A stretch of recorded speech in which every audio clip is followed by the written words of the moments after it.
Hey Frontline fans, welcome back to Comic Frontline, and fans, you're with me, Mike Spider Slayer, getting ready to do, yes, that all-important comic book review so you, the fans, can make a decision on what comic books to buy. And today, guys, I'm reading a book digitally, and it's an important one. And if you've been reading Standoff, this is one that you need to read. Okay, so this is Captain America issue number 7. That's right, guys.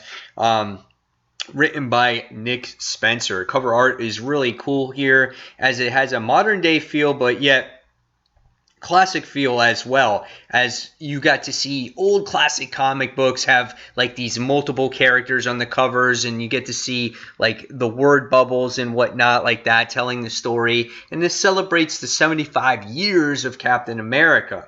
So the book's overall artwork I thought is pretty good. I think there's a couple different artists in this book.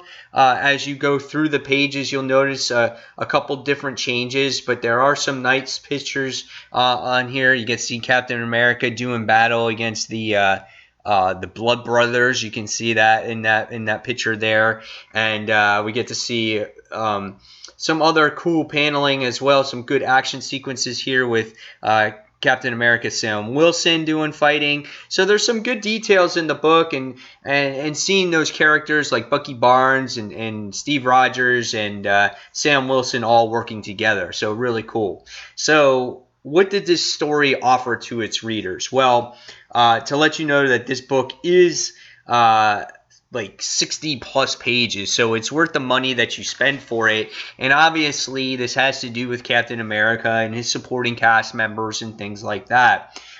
In this book, it has to do again heavily with Silent Hill, Pleasant Hill, and we get to see Bucky and Sam get called to Pleasant Hill and having to deal with the situations that are going around.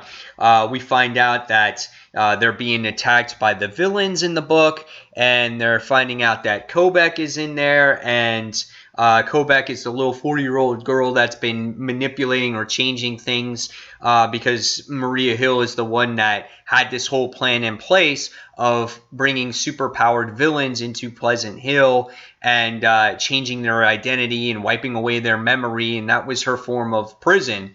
But things have just gone all wrong. Zemo has woken up. We've had other villains woken up, and they're causing riot amongst. And now Kobek is actually scared because she is like the Cosmic Cube, but with a conscience, and she winds up going in hiding. And the main story really opens up with Captain America getting his face smashed by Crossbones. And you get to see just a little bit of catch up of what was going on up until this point. We get to see Zemo, who's looking for the power of Kobek, and then we also get to witness that the Red Skull in this book as well for the first time, and he was actually protecting Captain America, but we don't quite know why. But I think he wants the power of the cosmic power as well. He was like dressed up as a priest protecting Steve Rogers, and as the issue kind of unfolds in here, we wind up seeing him reveal himself that yes, it is Captain America, or that it is the Red Skull in here.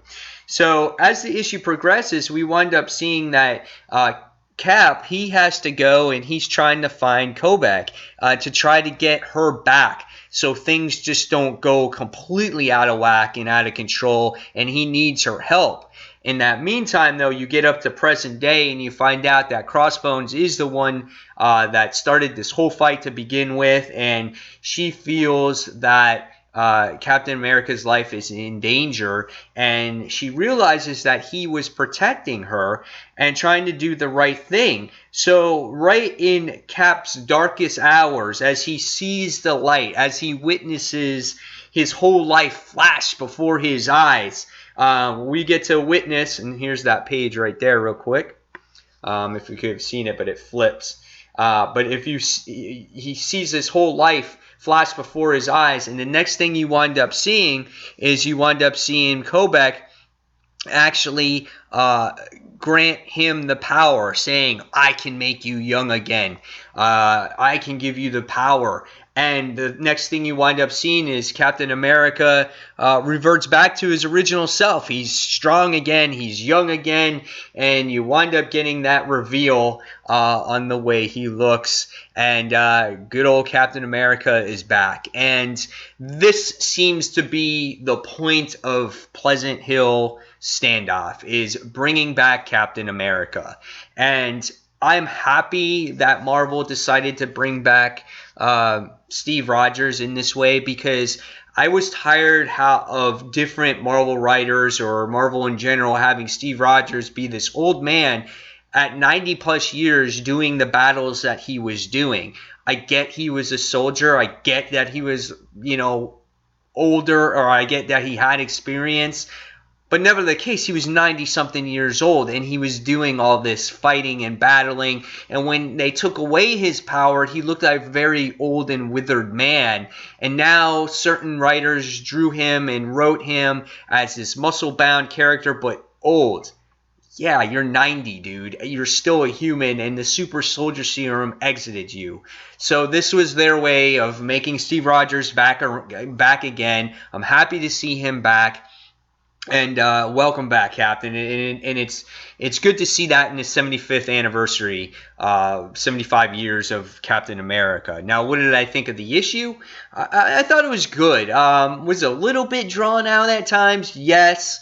But I thought it was good. It was just celebrating a lot of the history of Captain America as he remembered old times, and just catching you up on things of what was going on in Pleasant Hill and all that stuff. So even though there was a lot of unnecessary pages, I still think the book was worth the read. And if you're a Captain America fan, I really think you're going to enjoy this book.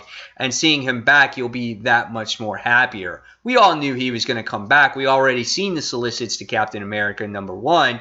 So this is not really a surprise to anybody. It's just interesting to see how he came back. But nevertheless, it's very fitting that he comes back because of Cosmic Cube powers, but it's just, the Cosmic Cube with a conscience. So interesting stuff. So after reading this book, I give it 4 out of 5 stars. I wasn't really interested all the way through, but the end piqued my interest, and I was like, oh, wow, that's cool, and certain elements of the book were satisfactory too.